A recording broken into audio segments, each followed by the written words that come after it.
सरकार लाई है विद्यार्थियों के लिए डिजिटल लाइब्रेरी। बच्चों के उज्जवल भविष्य के लिए बिहार सरकार है सदा अग्रसर और तैयार। कक्षा 1 से कक्षा 12 तक की सभी पाठ्य पुस्तक पूरक सामग्री एवं वीडियो अब शिक्षा विभाग बिहार सरकार द्वारा विकसित पोर्टल पर है उपलब्ध। अध्ययन सामग्री देखने के लिए BEPCLOTS.bihar.gov.in पर विजिट करें अथवा एंड्रॉइड मोबाइल पर गूगल प्ले स्टोर से E-LOTS ऐप डाउनलोड करें। शिक्षकों, अभिभावकों एवं बच्चों से अनुरोध है कि इस लाइब्रेरी का अधिक से अधिक लाभ उठाएं और अपनी पढ़ाई जारी रखें। नए आइडियाज और इनोवेशन को आगे बढ़ाने का दुनिया का सबसे बड़ा मंच है इंस्पायर अवार्ड्स मानक, जहां कक्षा 6 से 10 तक के छात्र साइंस और टेक्नोलॉजी से संबंधित अपने आइडियाज और इनोवेशन को देश दुनिया तक पहुंचाने का मौका पा सकते हैं। स्कूल के माध्यम से जल्द अपने आइडिया को इंस्पायर अवार्ड मानक के वेब पोर्टल पर जमा करवाएं और अपने इनोवेटिव यात्रा की शुरुआत करें। ये करेगा आपके सपनों को साकार और एक नए नवसर्जक भारत का निर्माण। इंस्पायर अवार्ड्स मानक, इंस्पायरिंग इनोवेटर्स ऑफ टुमारो। ज्यादा जानकारी के लिए www.inspireawards-bst.gov.in पर जाएं।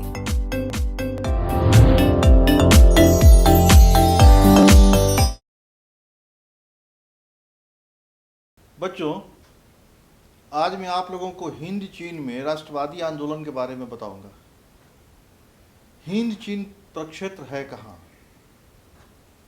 यह साउथ ईस्ट एशिया में दक्षिण पूर्व एशिया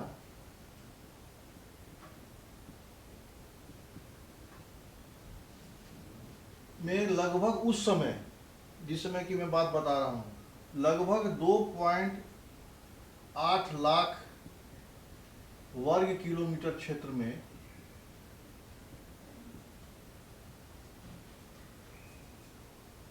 वियतनाम, लाओस और कंबोडिया, ये 3 क्षेत्र थे। वियतनाम, लाओस और कंबोडिया, इन्हीं तीनों प्रक्षेत्र को, जो साउथ ईस्ट एशिया में थे, हम लोग हिंद चीन के नाम से जानते हैं। भारत में राष्ट्रवाद का विकास हम लोगों ने जाना, यूरोप में राष्ट्रवाद का विकास हम लोगों ने जाना, जिस क्रम में हम लोगों ने फ्रांस की क्रांति या फिर इटली का एकीकरण या जर्मनी के एकीकरण इत्यादि जाना। अब हम लोग इस क्षेत्र में, जिसको हम लोग हिंद चीन क्षेत्र कहते हैं, उसमें राष्ट्रवाद का विकास कैसे हुआ, लाओस में, कंबोडिया में क्या घटनाएं घटी, वियतनाम किसके प्रभाव में था, वियतनाम कब स्वतंत्र हुआ, ये सभी बातें इसमें आएंगी। तोकीन, अन्नाम और कोचिन चीन, ये वियतनाम के प्रांत थे। तोकीन, अन्नाम और कोचिन चीन।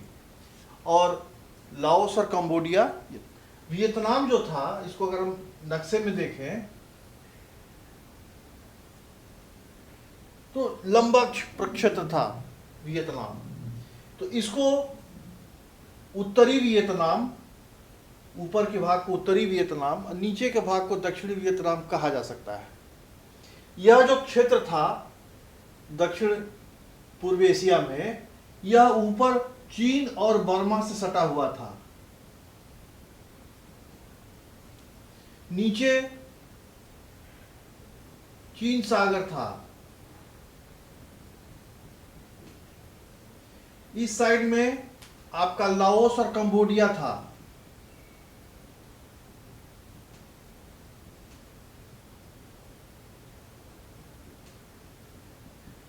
ये सब भी बर्मा से मिले हुए थे, यानी इनकी सीमा बर्मा से मिलती थी। यानी दक्षिण पूर्व एशिया में वे प्रक्षेत्र जो लगभग 3 लाख किलोमीटर या 8 लाख किलोमीटर, 2,80,000 वर्ग किलोमीटर क्षेत्र में फैले हुए थे। और इन क्षेत्रों पर या तो चीन का प्रभाव था या फिर बर्मा का प्रभाव, ये भारत का प्रभाव था। तो इसी चीन और भारत के प्रभाव से इस इलाके को, वियतनाम, लाओस और कंबोडिया को हिंद चीन प्रक्षेत्र कहा जाता है। हम लोग देखेंगे इसमें कि ये जो प्रक्षेत्र थे वियतनाम का, इसमें तोकीन और अम्मान ये चीन के करद राज्य थे, यानी वैसा क्षेत्र जो चीन को कर देता था।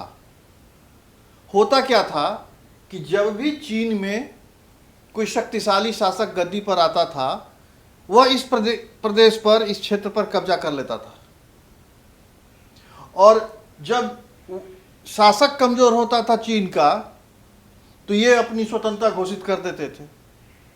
तो यही स्थिति चलती थी, या तो कभी चीन के कब्जे में आ जाता था, कभी चीन से वो मुक्त हो जाता था। 3री शताब्दी में शी हुआंग-टी,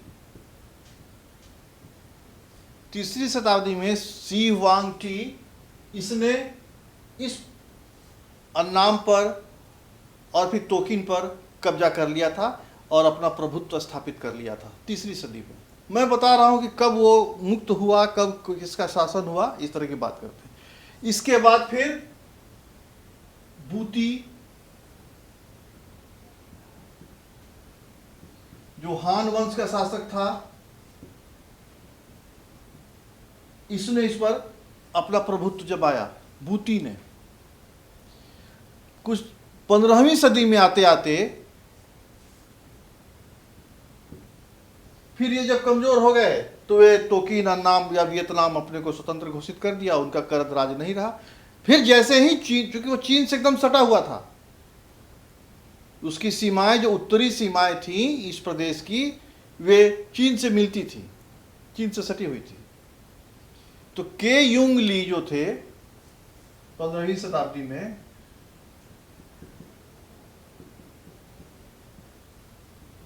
ये मिंग वंश के शासक थे। इन्होंने 15वीं शताब्दी में इस क्षेत्र पर, वियतनाम के क्षेत्र पर कब्जा कर लिया और फिर अपने अधीन उसको करके अपना वो करद राज्य बना लिया।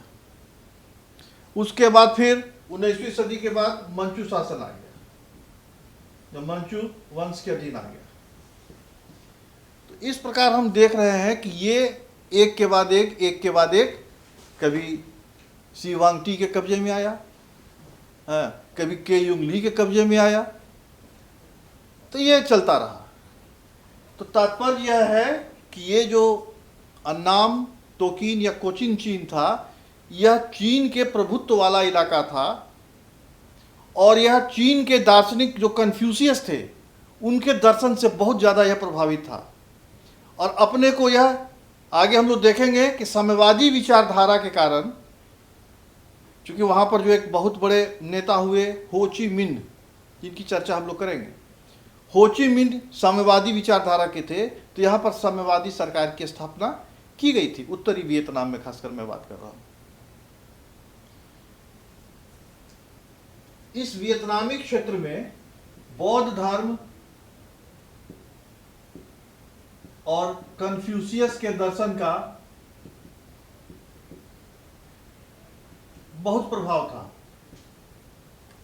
कन्फ्यूशियस और बौद्ध धर्म से यहाँ के लोग बहुत प्रभावित थे, बौद्ध धर्म को मानते थे या फिर कन्फ्यूशियस के सिद्धांत को मानते थे, इससे चलता रहा।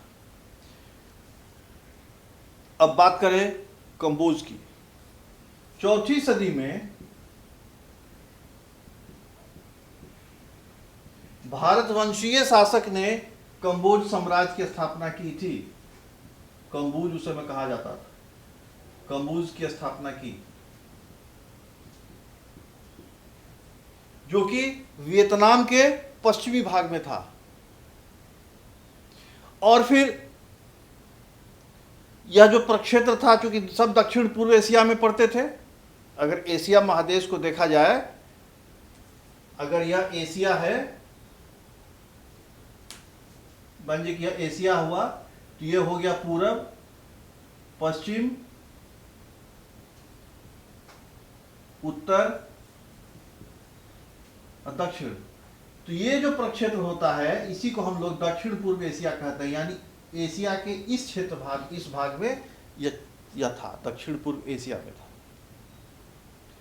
4वीं शताब्दी में यहाँ पर भारत वंश के शासक लोगों ने कम्बोज की स्थापना की थी और यह भारतीय दर्शन, भारत के विचारधारा से प्रभावित था। वहाँ पर 12वीं सदी में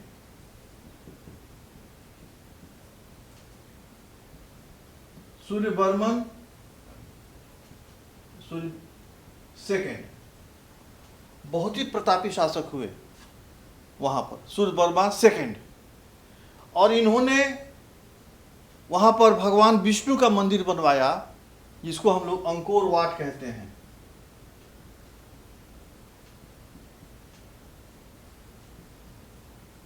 और यह मंदिर आज भी मशहूर है। विश्व के करोड़ों लोग वहाँ पर इस मंदिर को देखने के लिए जाते हैं, खासकर जो हिंदू धर्मावलंबी हैं। बहुत ही बेहतरीन या स्थापत्य का नमूना है अंकोर वाट मंदिर, और आज भी यह वर्तमान में भी यह वहाँ पर मौजूद है। तो ये स्थिति थी, वहाँ की भौगोलिक स्थिति थी। और वे वहाँ के जो शासक थे वे चूंकि या तो भारत के धर्म और दर्शन से प्रभावित थे या फिर चीन के धर्म और दर्शन से प्रभावित थे, इसलिए इस प्रदेश को, जिसमें कि कंबोडिया है, लाओस है, वियतनाम है, इसको हम लोग हिंद चीन प्रक्षेत्र कहते हैं। तो बच्चों, इससे आप लोगों को एक आइडिया लग गया कि ये हिंद चीन कहाँ पर स्थित है और इसमें कौन कौन से प्रांत आते हैं। अब हम देखें कि आखिर व्यापारियों का, व्यापारिक कंपनियों का, पादरियों का वहाँ पर आगमन कब हुआ, कैसे हुआ और उसका क्या कारण था, उनका उद्देश्य क्या था। तो इसको हम लोग ऐसा समझे कि 1498 ईस्वी में वास्को डी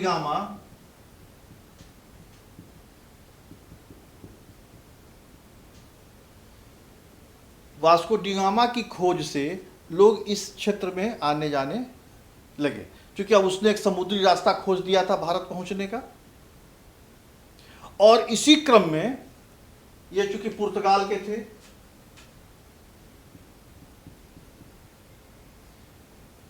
तो पुर्तगाली लोगों ने वहां पर अब अपना आना जाना शुरू किया। तो निश्चित तौर पर व्यापारी आएंगे जाएंगे, जो सबसे पहले व्यापारी ही कहीं पर आना जाना शुरू करते थे अपने व्यापार को बढ़ावा देने के लिए, और इस खोज से व्यापारी वर्ग को ज़्यादा फायदा हुआ था।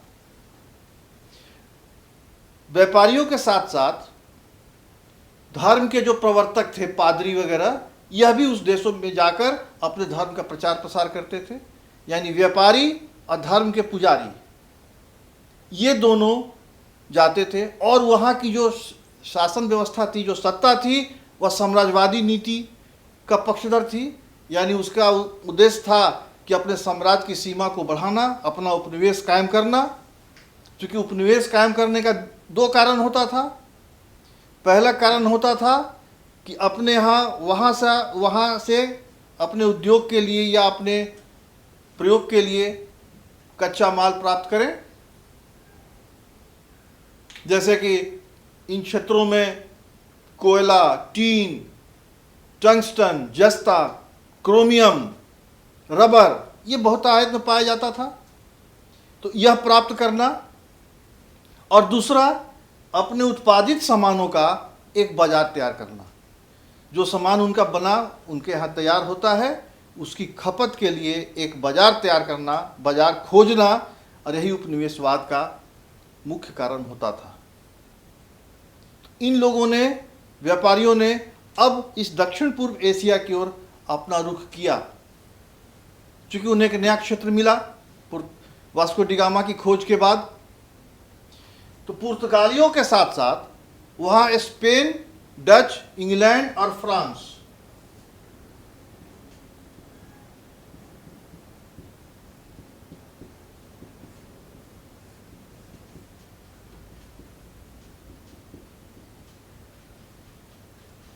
यहाँ के व्यापारी और यहाँ के पादरी इस क्षेत्र में आने जाने का इन लोगों ने सिलसिला शुरू किया और वहाँ के जो भी अर्थव्यवस्था थी उससे उन लोगों ने अपना व्यापार शुरू किया। सिर्फ इसमें फ्रांस ही एक ऐसा देश था जिसकी रुचि इस क्षेत्र में अपनी सत्ता स्थापित करने की थी। बाकी जो थे, चाहे तो पुर्तगाली हो या स्पेन हो, हॉलैंड के डच हो या फिर इंग्लैंड के लोग हों, इंग्लैंड की सत्ता हो, इंग्लैंड के व्यापारी हों, इनका मूल उद्देश्य था सिर्फ वहाँ व्यापार करना, अर्थोपार्जन करना, पैसा कमाना। लेकिन फ्रांस चाहता था कि मैं वहाँ पर अपनी सत्ता स्थापित करूं, क्योंकि फ्रांस भारत में उसकी पराजय हो गई थी। चीन में उसने, चूंकि यह चीन और भारत दोनों इंग्लैंड का उपनिवेश हो चुका था, वहाँ के जो प्रदेश थे, तो वह चाहता था कि एक ऐसा भारत और चीन के मध्य में एक ऐसा जगह वह रहे जहाँ पर वह अपनी सत्ता स्थापित करे और भारत और चीन पर वह नियंत्रण रख सके। चूँकि आंग्ल फ्रांसीसी युद्ध में जो कर्नाटक का युद्ध हुआ था, 3 कर्नाटक का युद्ध, उसमें ये अपनी सत्ता स्थापित कर भी नहीं पाया था और कर्नाटक युद्ध के बाद वो भारत से पूरी तरह उखड़ चुका था। तो उसकी फ्रांस की इच्छा थी कि ये हिंद चीन प्रक्षेत्र में अपना कब्जा करे और अपनी सत्ता स्थापित करे। और इसी क्रम में इसने वहाँ पर अपना पांव पसारना शुरू किया।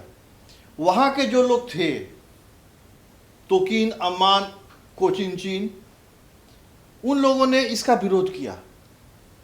वे नहीं चाहते थे कि कोई विदेशी सत्ता आकर इनके ऊपर अपना प्रभुत्व जमाए। इस फ्रांसीसी प्रभुत्व का उन लोगों ने घोर विरोध करना शुरू किया, लेकिन कोई बहुत फायदा हो नहीं रहा था।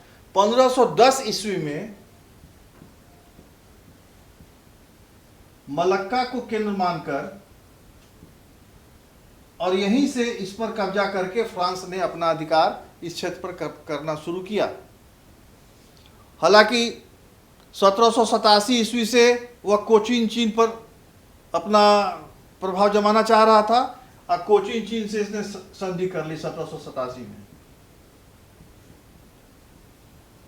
जब वियतनाम का ही एक क्षेत्र था, कोचिन चीन पर से इसने संधि की और संधि करके उसने वहां पर अपना प्रभुत्व जमाने का प्रयास किया। अब उसके बाद फिर 1862 में इसने अन्नाम में अपनी सेना भेजी और वहां पर अपना प्रभुत्व जमाया। अगले ही साल 1863 में इसने कंबोडिया को अपने अधिकार में किया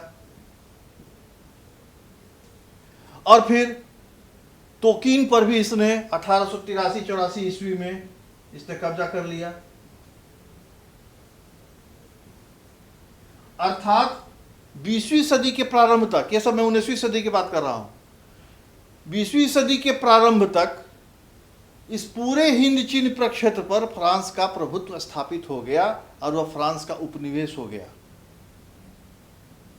हालांकि चाइना का वहां व्यापार हो रहा था और ये लोग, ये जो प्रक्षेत्र था, खासकर वियतनामी प्रक्षेत्र, यह चाइना से विशेष प्रभावित था।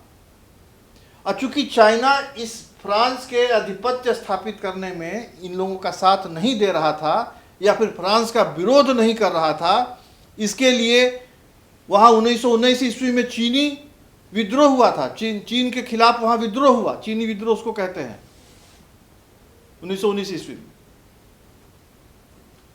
अब ये लोगों की जो स्थिति थी फ्रांस की, अब मैं बता रहा हूं कि आखिर इनका उद्देश्य क्या था। ये तो हुआ कि लोगों ने फ्रांस की सरकार ने यहाँ पर कब्जा कर लिया, क्योंकि शुरू से ही यह इस क्षेत्र पर अपना आधिपत्य जमाना चाहता था, क्योंकि वह भारत में असफल हो चुका था।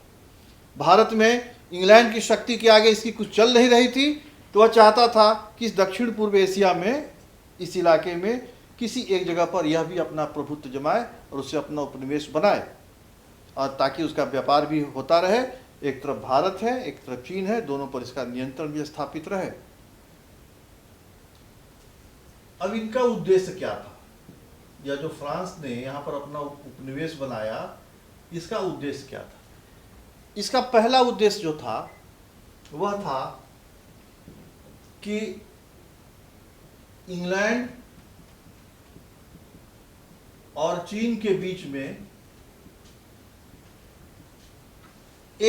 अभी मैंने आपको बताया एक संतुलन स्थापित करना। वह चाहता था कि कोई एक मध्य में एक जगह हो जिसके एक तरफ भारत हो और एक तरफ चीन हो, और इसी क्षेत्र से वह वहाँ की स्थिति को कंट्रोल करे। हालांकि डायरेक्ट तो वह कर नहीं पा रहा था, भारत में वह असफल हो रहा था अंग्रेजी सत्ता के विरुद्ध। तो यह चाहता था, पहला उद्देश्य इसका यह था। दूसरा उद्देश्य था इसका कि अपने वहाँ से संपत्ति प्राप्त करना, इस उपनिवेश से अर्थ का दोहन करना, जैसे कि इंग्लैंड कर रहा था। इंग्लैंड के जो ईस्ट इंडिया कंपनी की स्थापना हुई थी उसका मूल उद्देश्य यही था, व्यापार करना और यहाँ से सामान को, कच्चा माल को ले जाना या यहाँ उत्पादित माल को वहाँ ले जाना। और दूसरा कि यहाँ पर एक बाजार स्थापित करना, बाजार खोजना, और उन्हें यह जो 3 लाख वर्ग किलोमीटर का जो क्षेत्र था वो बहुत बड़ा बाजार था, छोटा बाजार नहीं कर सकते हैं इसे। इसमें कंबोडिया, लाओस, तोकिन, अम्मान, कोचिन चीन, ये सब बड़े बड़े क्षेत्र थे, और यहाँ पर इसका जो फ्रांस का सामान था वह बिक सकता था। इस उद्देश्य से इसने यहाँ पर स्थापित किया कच्चा माल तथा बाजार। कच्चा माल में हम देखें कि उन्हें कोयला, क्रोमियम, टंगस्टन, जस्ता, टीन, रबर, ये सब प्राप्त होते थे। और वहां पर जो स्थिति ऐसी थी, वह जो क्षेत्र था, वियतनाम का क्षेत्र था, वह चावल के लिए बहुत ही बेहतरीन था। वहाँ की जो जलवायु थी, वहाँ की जो मिट्टी थी, वह चावल उत्पादन के लिए अनुकूल थी। तो फ्रांस की सरकार ने वहाँ पर वो जो दलदली इलाके थे उसको ठीक कराया, पहाड़ी इलाके थे उसको समतल बनवाया, सिंचाई की व्यवस्था की, और परिणाम यह हुआ कि वहाँ पर चावल का उत्पादन इतना हो गया कि वो विश्व में तीसरा सर्वाधिक उत्पादन करने वाला देश बन गया वियतनाम, चावल के मामला में।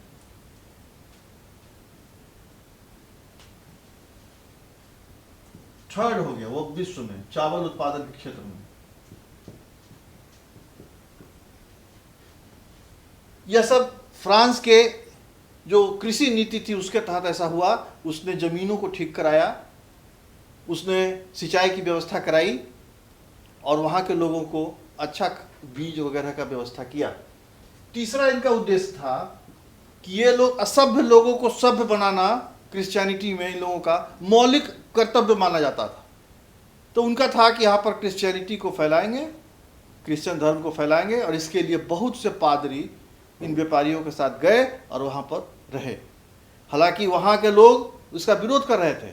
वे या तो चीन के धर्म से प्रभावित थे या तो फिर वे भारत के धर्म से प्रभावित थे। लेकिन यहाँ इनका चूंकि उद्देश्य यह होता था कि धर्म प्रचार प्रसार,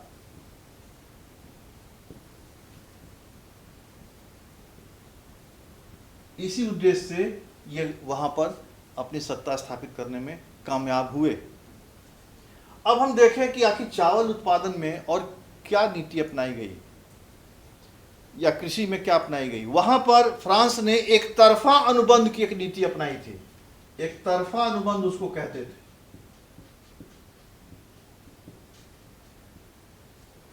वन साइड कॉन्ट्रैक्ट। मजदूरों को, किसानों को वहां पर एक तरफा अनुबंध के तहत काम में लगाया जाता था, और इसमें उन्हें किसी भी प्रकार की आज़ादी नहीं थी। जो उनको अनुबंध में रखता था, जो कहता था उसे करना पड़ता था। चूंकि यह एक तरफा अनुबंध था, इसलिए कह सकते हैं कि एक तरह से वह स्यूडो स्लैवरी सिस्टम था। छद्म रूप से वह दास प्रथा थी। चूंकि वे जो मजदूर थे जो एक तरफा अनुबंध में बंधे हुए थे, उनकी स्थिति दास से अधिक नहीं थी।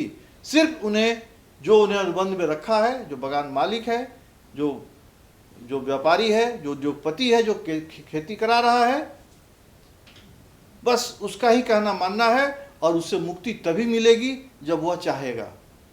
यह सिस्टम वहां पर लगाया गया।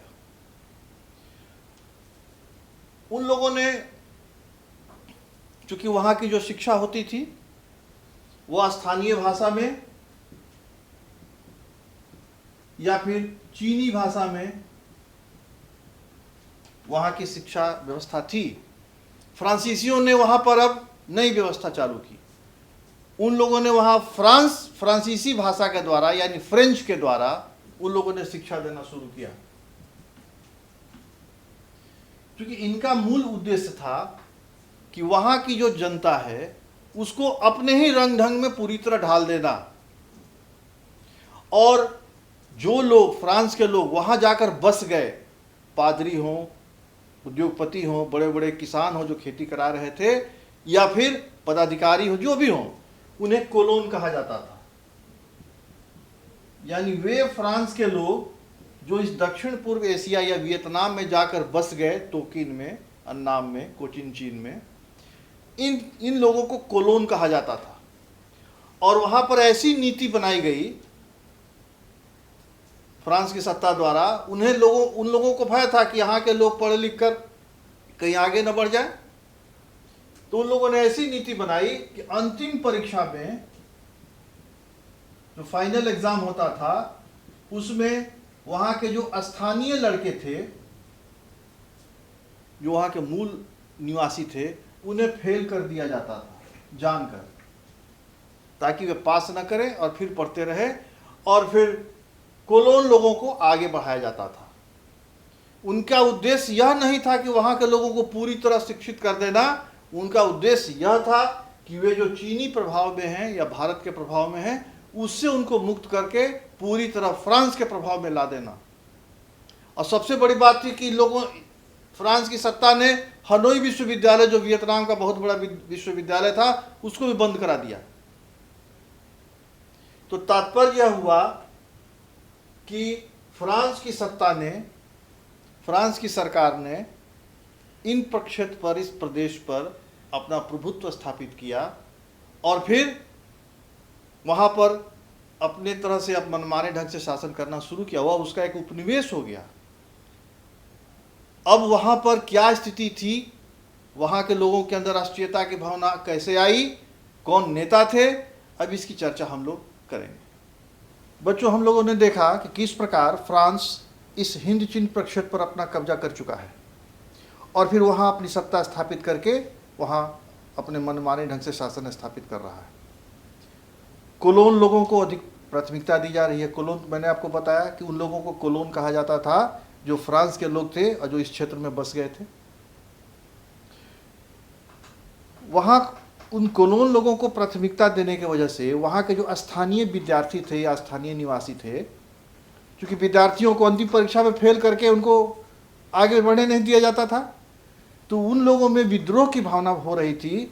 और खासकर हनोई विश्वविद्यालय को बंद करना, वहाँ का बहुत प्रतिष्ठित विश्वविद्यालय था,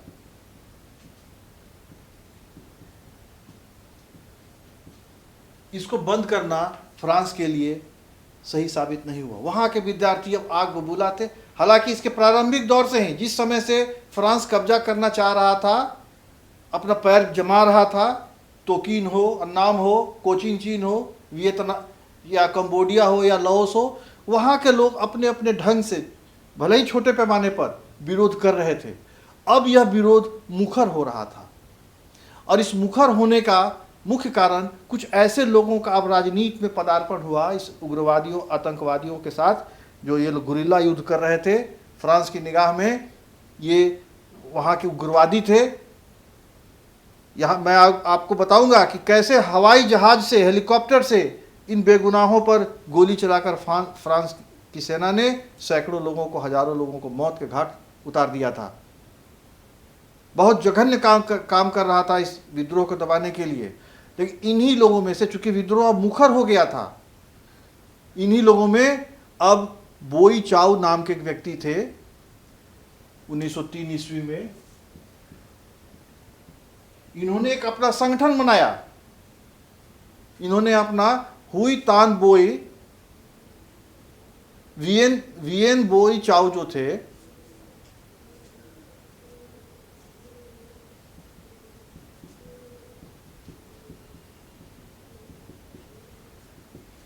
होई तान बोई नाम का एक संगठन इन्होंने बनाया। होई तान बोई, होई या होई भी इसको लिखते हैं। यह जो संगठन बनाया, इसके नेता कुआंग दे थे।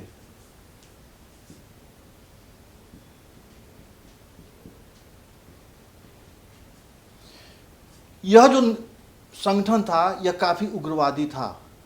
वियन बोई चाओ जो थे, जिन्होंने इस संगठन को बनाया था, यह संगठन हुआ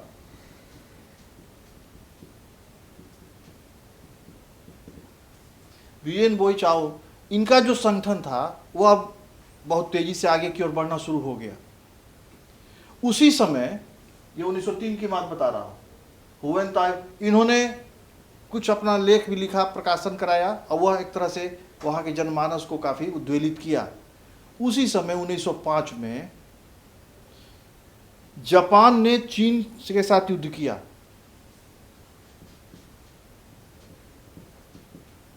चीन जापान युद्ध,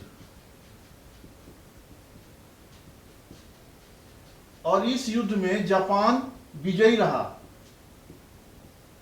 और चीन को उसने पराजित किया। जापान जैसा छोटा देश चीन जैसे बड़े देश को पराजित किया, यह उस समय की एक युगांतकारी घटना थी। और इसका असर इतना पड़ा कि अब यहाँ के जो उग्रवादी थे, यहाँ के जो, इनको हम लोग राष्ट्रवादी कह सकते हैं उग्रवादी की जगह पर। उग्रवादी शब्द फ्रांस की निगाह में उग्रवादी हो सकता है, लेकिन वियतनाम की दृष्टि से अगर देखें तो ये राष्ट्रवादी नेता थे। तो यहाँ के जो राष्ट्रवादी नेता थे, इनको इस युद्ध से और चीन की पराजय से काफी मानसिक शांति मिली। इन्हें लगा कि जब जापान चीन को हरा सकता है तो हम भी फ्रांस को हरा सकते हैं, और इनके आंदोलन को गति मिली। उसी समय फान चू त्रिन,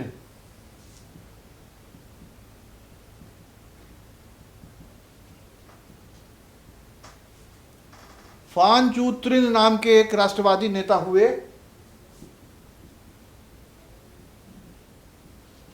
और इन्होंने एक गणतंत्र की स्थापना की बात की। इनसे वहां के विद्यार्थीगण बहुत प्रभावित हुए, छात्र लोग बहुत प्रभावित हुए, और उसी समय सन्यात सेन ने चीन में सत्ता प्राप्त कर ली। तो जितनी भी अंतर्राष्ट्रीय घटनाएं हो रही थी, चाहे तो जापान से चीन का पराजय, या सन्यात सेन का गद्दी पर चीन में बैठना, या फिर फान चू त्रिन का राष्ट्रवादी नेता के रूप में उभर कर आना, या फिर दोई तान होई जो था संस्था, वह जो संगठन बना हुआ था जिसके नेता कुआंग दे थे, उस संगठन को आगे आना, ये ऐसी घटनाएं थी जिसने वियतनाम में राष्ट्रवादी आंदोलन को गति दी। अब राष्ट्रीयता का वहां विकास हो रहा था, हो चुका था लगभग कह सकते हैं, क्योंकि आंदोलन तो ये शुरू से ही कर रहे थे इस साम्राज्यवाद के खिलाफ, इस फ्रांस के खिलाफ। अब वहां पर जो छात्र नेता थे, उन लोगों ने वियतनाम मुक्ति एसोसिएशन नाम का एक संगठन बनाया। वियतनाम मुक्ति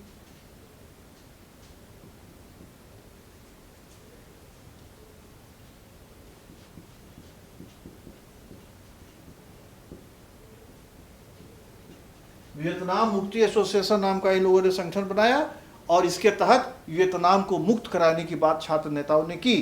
अब इस आंदोलन से छात्र वर्ग जो था वह जुड़ चुका था, चाहे तो वह फान चू त्रिन के कारण जुड़ा हो, चाहे तो वो हुई तान बोई के संगठन के कारण जुड़ा हो, या फिर वह कुआंग दे के कारण जुड़ा हो। कारण जो भी रहा हो, चाहे वो जापान कि चीन की विजय के कारण हुआ हो, सन्यात सेन का चीन की गद्दी पर बैठना कारण बना हो, कारण जो भी हो, यह जो छात्र संगठन थे, ये छात्र नेता थे, छात्र का जो जनसमूह था, अब यह राष्ट्रीयता के चाशनी में पूरी तरह सराबोर हो चुका था और राष्ट्रवादी आंदोलन अब गति पकड़ रहा था। इसी समय एक और ऐसी घटना घटी जिसकी चर्चा करना बहुत जरूरी है। वह है प्रथम विश्व युद्ध में 1914 से 1918 में प्रथम विश्व युद्ध हुआ था। इस युद्ध में फ्रांस ने भी भाग लिया था। तो फ्रांस ने क्या किया था कि यहाँ के लोगों को, इस हिंद चीन प्रक्षेत्र के लोगों को सेना में भर्ती किया और उनको सेना की अगली पंक्ति में रखता था। यानी युद्ध क्षेत्र में अगर आगे, सबसे आगे कोई रहेगा तो वह हिंद चीन के लोग रहेंगे, क्योंकि गोली चलेगी तो सबसे पहले वे मरेंगे। तो इस तरह का जो विचार था फ्रांस की सत्ता के दिमाग में, यहाँ के लोगों को काफ़ी आहत कर रहा था।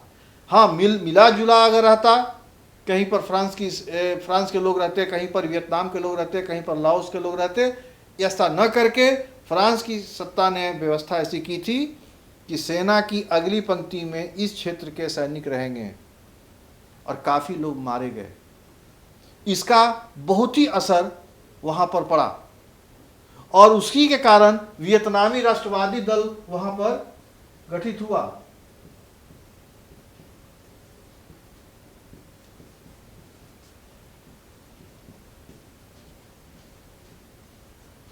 अब उसमें, इस दल में न सिर्फ राष्ट्रवाद को मानने वाले ही थे, बल्कि अब वे सैनिक जिनके साथ युद्ध में प्रथम पंक्ति में खड़ा कराया गया था, उनके परिवार के लोग या फिर इस विचारधारा के लोग कि ऐसा नहीं होना चाहिए, वे सभी राष्ट्रवादी दल के सदस्य बनने लगे। इनका कारवां बढ़ने लगा और इसकी पहली बैठक इन लोगों ने कैंटन में की थी। कैंटन एक शहर है, यहाँ पर इसी वियतनामी राष्ट्रवादी दल की पहली बैठक हुई थी। इतना होते हुए भी चीन जो था वो मूक था, सिर्फ मूक दर्शक बनकर देख रहा था।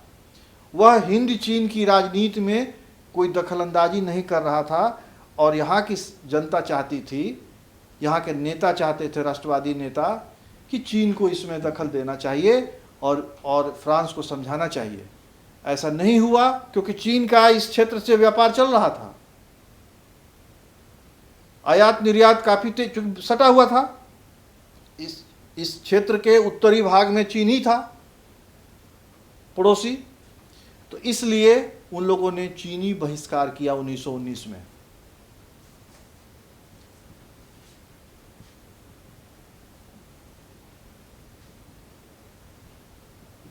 और चीन से इन लोगों ने, चीन के हर सामान का इन लोगों ने बहिष्कार करना शुरू किया। चीनी बहिष्कार हुआ, जो भी रहा हो कारण, इनका विरोध करने का एक अपना तरीका था। हालांकि ये खुलकर यहाँ के जो भी राष्ट्रवादी नेता थे या जो भी क्रांतिकारी नेता थे, ये फ्रांस से समझ रहे थे कि फ्रांस से हम सीधा मुकाबला में नहीं जीत सकते हैं। तीन लोगों ने गुरिल्ला युद्ध अपनाया था। गुरिल्ला युद्ध कहते हैं छिप कर वार करना, कहीं पर पेड़ पर या पहाड़ों में या कंदरा में या जमीन जहाँ से सेना गुजर रही है छिपे रहते हैं और अचानक धावा बोल देना, गुरिल्ला युद्ध कहा जाता है। तीन लोगों ने गुरिल्ला पद्धति अपनाई।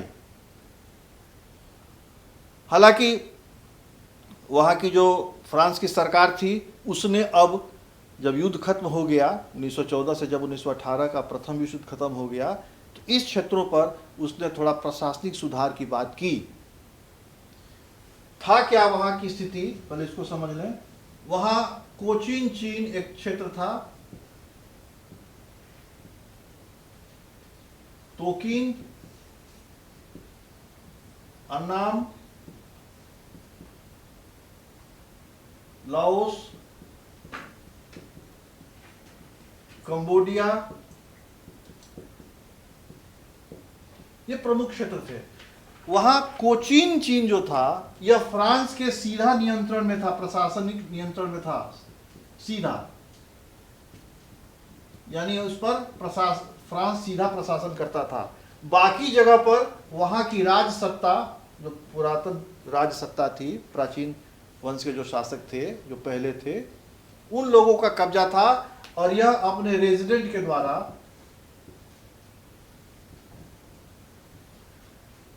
या आयुक्त कह सकते हैं, यानी फ्रांस सरकार का एक प्रतिनिधि वहां पर बैठता था और वहां के जो राजा होते थे उनसे मिलकर शासन करता था, यानी अप्रत्यक्ष रूप से इन क्षेत्रों पर उसका कब्जा था। और कोचिन चीन पर उसका प्रत्यक्ष कब्जा था प्रशासनिक दृष्टिकोण से अगर हम देखें तो। फ्रांस ने अब थोड़ा सा रियायत देना शुरू किया। उसने कोचिन चीन में प्रतिनिधि सभा में वहां के लोगों को भागीदारी बढ़ाई, वहां के लोगों को दिया कि भाई आप लोग अब इसमें शासन में भाग लीजिए। ये जो है राज सत्ता के अधीन था, ये 4 क्षेत्र जो थे। लेकिन इससे वहां के जो राष्ट्रवादी नेता थे या जो वहां के क्रांतिकारी थे वे बहुत संतुष्ट नहीं थे। उसी समय वहां पर एक युगांतकारी व्यक्ति का वियतनाम में उदय होता है और उनका नाम था हो ची मिन्ह। ये इतने प्रसिद्ध पॉपुलर हुए, इनकी स्थिति जैसे भारत में महात्मा गांधी की है वही इज्जत इनको वियतनाम में प्राप्त है। भारत में भी इनका इज्जत है। इन्हीं के नाम पर कलकत्ता में हो ची मिन्ह मार्ग रखा गया है, जहाँ की कई देशों का दूतावास है, एम्बेसी है, वह हो ची मिन्ह मार्ग में ही है। बहुत मशहूर मार्ग है कलकत्ता का।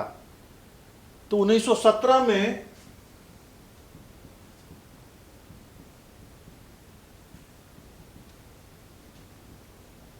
हो ची मिन्ह अब राजनीति में आए और इन्होंने पेरिस में, चूंकि उस समय ये पेरिस में थे, इन्होंने वहां पर एक संगठन बनाया हो ची मिन्ह ने, और उस संगठन का नाम इन्होंने साम्यवादी संगठन रखा। ये साम्यवादी विचारधारा से प्रभावित थे, लेनिन के विचार से प्रभावित थे, कार्ल मार्क्स एंगल्स के विचार से प्रभावित थे, या साइमन और फूरियो के विचार से प्रभावित थे। और खासकर ये जो चीन जो था, जहाँ के साम्यवादी विचारधारा चल रही थी, ये उससे ज़्यादा अपने को नज़दीक पाते थे। मास्को में ये पढ़ने के लिए मास्को चले गए, पेरिस से। मास्को में 1925 ईस्वी में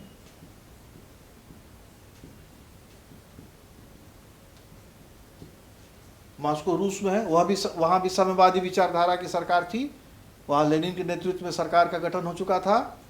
उन्होंने वियतनामी क्रांतिकारी दल का गठन किया मास्को में।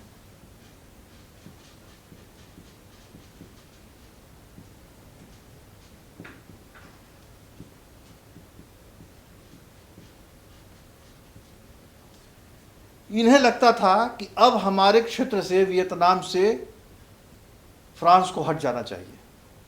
उसके लिए इन्होंने क्रांतिकारी दल का गठन किया और फिर यही दल आगे चल के ये उन्होंने 1925 में किया था। 1930 में इन्होंने वियतनामी साम्यवादी दल की स्थापना कर दी।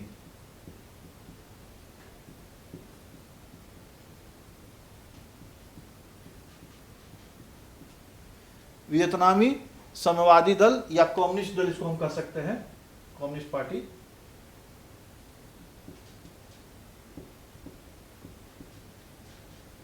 कम्युनिस्ट दल की इन्होंने स्थापना कर दी। यही स्थिति थी 1930 तक। और हमको पता है कि 1929-30 में भयानक आर्थिक मंदी आई थी और उस मंदी के कारण इस क्षेत्र में भी दाम बढ़ गए।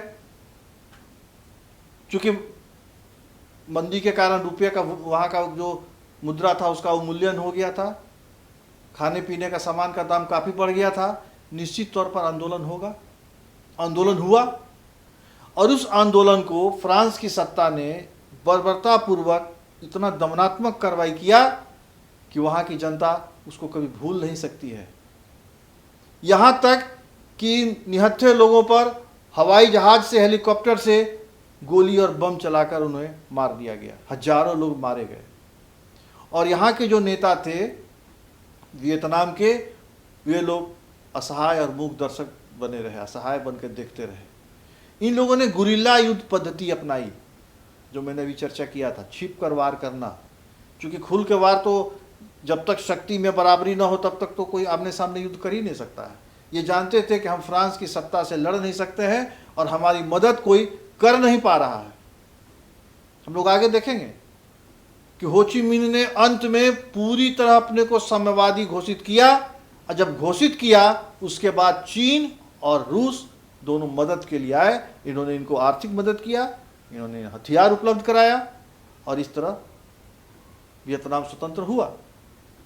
लेकिन अभी जो स्थिति थी वे लोग भूमिगत आंदोलन चलाते थे, गुरिल्ला युद्ध चलाते थे। तो इस प्रकार बच्चों हम लोगों ने देखा कि वियतनाम की राजनीति पर हो ची मिन्ह का पदार्पण होता है और एक आंदोलन को नई गति मिलती है, आंदोलन को एक नई दिशा मिलती है।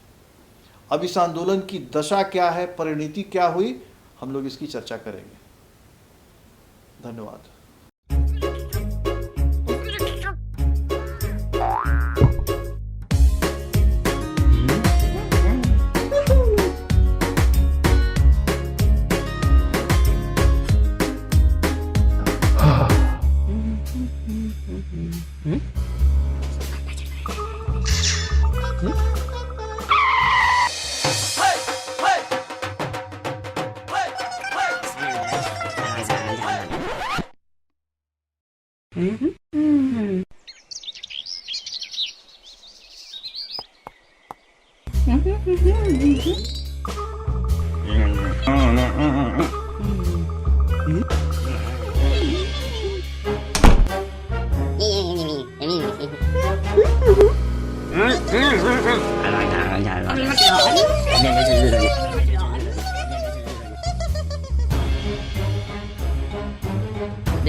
Telekovid ka na rin. Diyan na.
नमस्कार। आप शिक्षकों द्वारा दी गई अच्छी शिक्षा से आज लाखों विद्यार्थी इनोवेशंस कर रहे हैं। उन सभी को इंस्पायर अवार्ड्स मानक में हिस्सा लेने प्रोत्साहित कीजिए। करना है इतना कि आपके विद्यालय के 6ठी से 10वीं कक्षा के छात्र और छात्राएं साइंस और टेक्नोलॉजी पर आधारित अपने इनोवेटिव आइडियाज आपके पास जमा करें ताकि वो DST और NIF द्वारा आयोजित इंस्पायर अवार्ड्स मानक प्रतियोगिता में हिस्सा ले सकें। 1 लाख छात्रों को 10-10 हजार रुपए मिलेंगे अपने आइडियाज को प्रोटोटाइप्स बनाने के लिए। फिर छात्र डिस्ट्रिक्ट, स्टेट और नेशनल लेवल पर अपने इनोवेशंस को दिखाएंगे, फिर प्राइजेस और सम्मान पाएंगे। तो आज ही अपने स्टूडेंट्स को हिस्सा दिलवाएं इंस्पायर अवार्ड्स मानक में। सरकार लाई है विद्यार्थियों के लिए डिजिटल लाइब्रेरी। बच्चों के उज्जवल भविष्य के लिए बिहार सरकार है सदा अग्रसर और तैयार। कक्षा 1 से कक्षा 12 तक की सभी पाठ्य पुस्तक पूरक सामग्री एवं वीडियो अब शिक्षा विभाग बिहार सरकार द्वारा विकसित पोर्टल पर है उपलब्ध। अध्ययन सामग्री देखने के लिए BEPCLOTS.Bihar.gov.in पर विजिट करें अथवा एंड्रॉइड मोबाइल पर गूगल प्ले स्टोर से E-LOTS ऐप डाउनलोड करें। शिक्षकों, अभिभावकों एवं बच्चों से अनुरोध है कि इस ई लाइब्रेरी का अधिक से अधिक लाभ उठाएं और अपनी पढ़ाई जारी रखें।